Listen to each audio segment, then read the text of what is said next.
Assalamualaikum warahmatullahi wabarakatuh. Kita berjumpa lagi pada mata kuliah program linier. Pada pertemuan kali ini kita akan mempelajari materi selanjutnya. Seperti Anda sudah lihat pada tampilan video, yang kita akan pelajari adalah metode simplex tabel ya. Jadi metode simplex tabel ini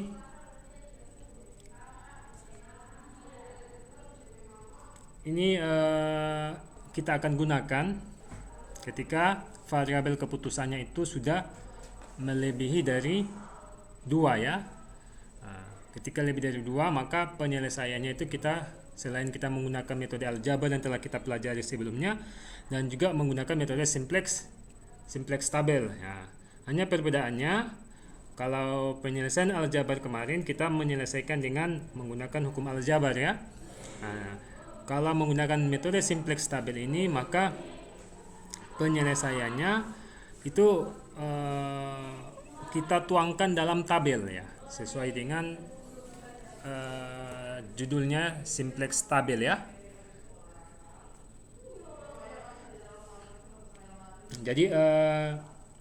Jadi menyanyikan pemecahan solusi awal dari gambaran yang persoalan program linier, variabelnya, dan seterusnya itu kita tuangkan ke dalam tabel, fungsi tujuannya, kendalanya, pembatasnya, dan lain sebagainya ya.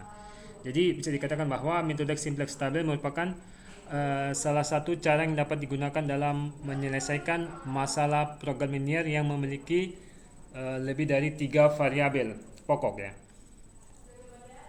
Oke, kita lanjut.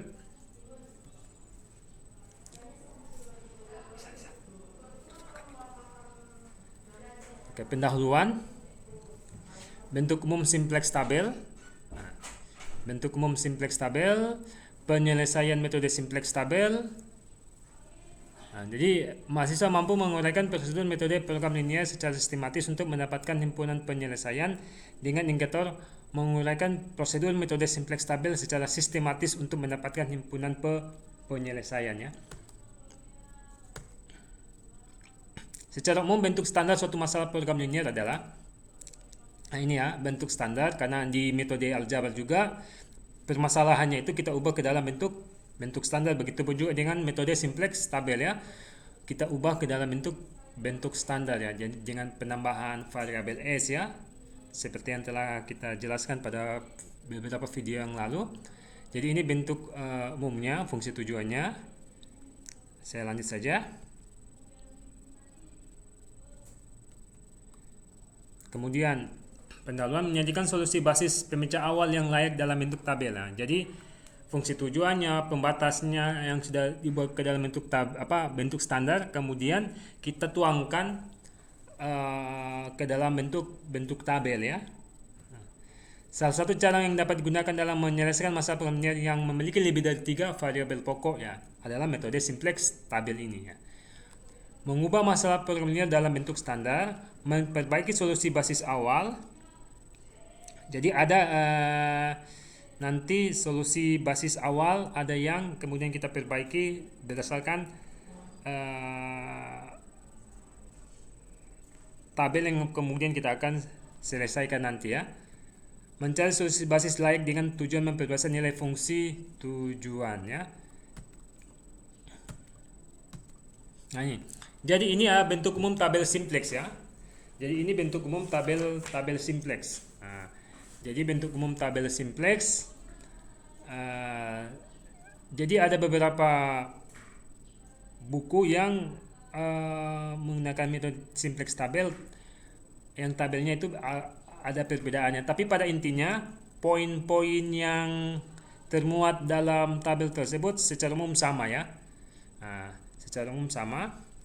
Sini kita akan jelaskan dulu. Saya akan jelaskan keterangan-keterangan yang ada dalam tabel ini ya. Tabel CBI ini menggambarkan koefisien ongkos relatif mula-mula dari variabel dalam basis ya. Ada variabel dalam basis yang mula-mulanya di sini secara umum dia mulai dari 0 ya.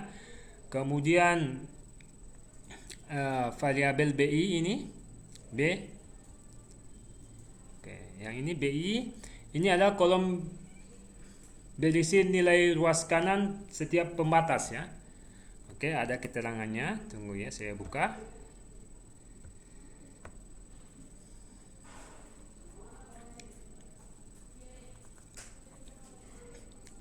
Ya, Anda bisa lihat. Nah, kolom CBI ini adalah menggambarkan koefisien ongkos relatif mula-mula variabel basis ya. Nah, kemudian kolom BI ini berisi nilai ruas kanan setiap pembatas ya. Ruas kanan setiap pembatas kita isi di sini. Nah, ruas kanan setiap pembatas. Kemudian FDB ini variabel dalam basis berisi variabel penambah S dan atau variabel semu. Variabel ini akan digantikan oleh variabel keputusan, misalnya X, Y, Z, PQ dan sebagainya. Jadi FDB ini variabel dalam basis. Yang tabel awalnya itu kita menuliskan seberapa banyak variabel tambahan yang ada dalam bentuk standar. Berapa kali kita menambahkan variabel S-nya. Kalau dalam soal yang lalu, soal yang PT Sumber Rezeki kan ada 3 penambahan variabel S-nya. Jadi S1, S2, S3. Nanti variabel ini S1, S2, S3 ini yang kemudian nanti akan digantikan dengan variabel dari fungsi tujuan ya. Dari fungsi tujuan. Jadi nanti FDB ini yang keluar dan yang masuk nanti di variabel yang terdapat pada fungsi tujuan. Kemudian 4 baris C ini berisi koefisien variabel fungsi tujuan. Kemudian yang kelima X1 sampai dengan Xn ada variabel fungsi pembatas dan variabel penambah. Nah, di sini ya. Ini variabel fungsi pembatas sampai dengan variabel fungsi pembatas dan variabel penambah yang X1, X2 ini ya. Kemudian yang keenam RI ya, nilai perbandingan minimum dari nilai pada kolom BI dan kolom A dalam kotak K ya.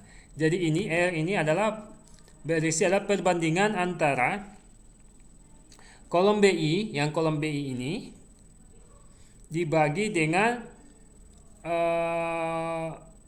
kolom yang nantinya menjadi kolom kunci. Nah, misalnya kolom kuncinya terletak di kolom pertama, maka angka dari BI ini dibagi dengan angka dengan yang ada pada kolom pertama. Nah, kemudian ditulis dalam R1. Nah, jadi nilai R1 ini dicari nilai yang paling minimum. Nah, nilai paling minimum itu yang kemudian dijadikan sebagai baris kuncinya. Oke, ini penjelasannya nanti di slide berikutnya kita akan jelaskan dengan contoh supaya lebih mudah memahami. Kemudian ketujuh K ini merupakan koefisien variabel pokok pembatas dan koefisien variabel yang ditambahkan ya. Jadi di sini ya nilai-nilai koefisien variabel pokok XY-nya dan koefisien dari variabel tambahan ya, variabel S1 sampai S2 dan S3 dan seterusnya. Kemudian nilai Z berisi tentang informasi nilai tujuan ya. Z ini yang ini merupakan informasi nilai tujuan. Nilai Z ini didapatkan dari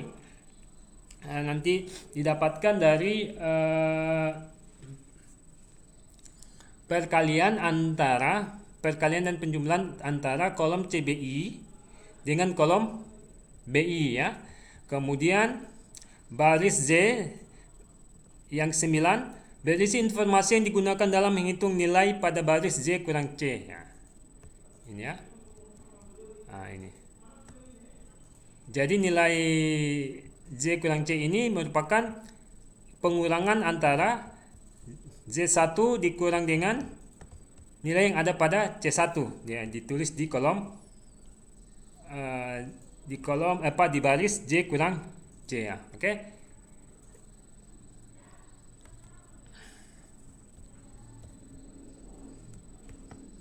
Oke. Kemudian yang terakhir, untuk masalah maksimum, tabel telah optimum jika nilai pada baris J kurang C lebih besar atau sama dengan 0. Jadi kalau soalnya maksimum, maka di kolom di baris ya, di baris Z kurang C sini, yang di bawah sini, itu dia akan bernilai lebih sama dengan 0 atau lebih besar dari 0. Dengan artian dia bernilai positif. Ketika nilai pada baris ini Z kurang C sudah bernilai positif, maka tabel telah optimum. Kemudian kita akan lihat nilai Z-nya itu, kita akan ambil kesimpulan pada nilai Z-nya. Z-nya itu jatuh pada angka berapa, maka disitulah nilai fungsi maksimumnya ya.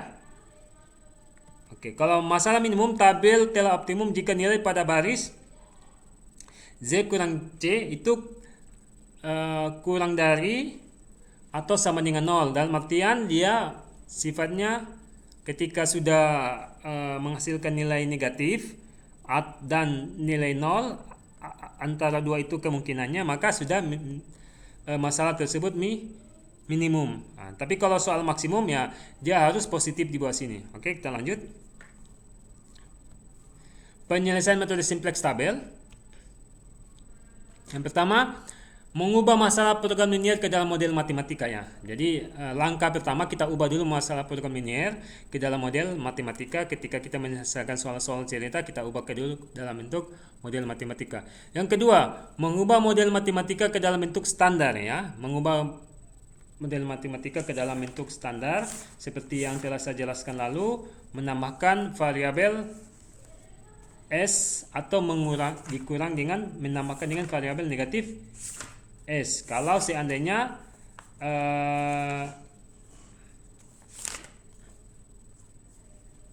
kalau pada ruas kiri pembatasnya terdapat tanda ketidaksamaan kurang dari atau sama dengan, dapat diubah dengan persamaan dengan menambahkan variabel S ya.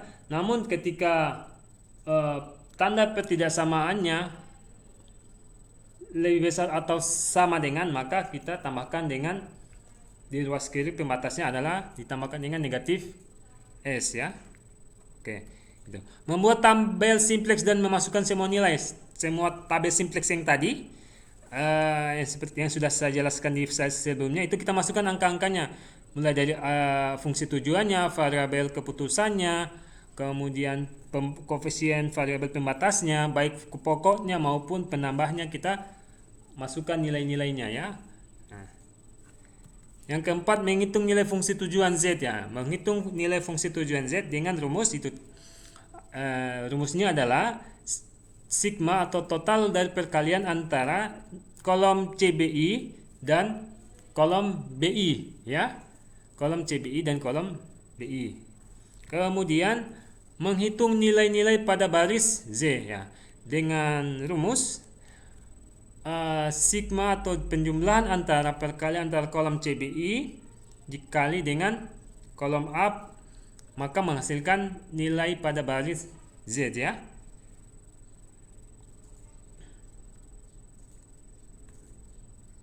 Kemudian menghitung nilai pada baris J kurang C ya. Menentukan kolom kunci variabel yang akan masuk basis. Nah ini. Pilih kolom kunci dengan J kurang C kurang dari 0 yang paling kecil bernilai negatif ya. Jadi saya jelaskan sedikit di sini. Nanti ada istilah-istilah yang Anda harus sering akan dapati. Ada namanya kolom kunci, baris kunci, angka baru baris kunci, angka baru baris lainnya. Nah, jadi angka kunci juga. Nah, jadi ada baris kunci, kolom kunci, baris kunci, angka kunci, angka baru baris kunci, angka baru baris lain. Nah, oke.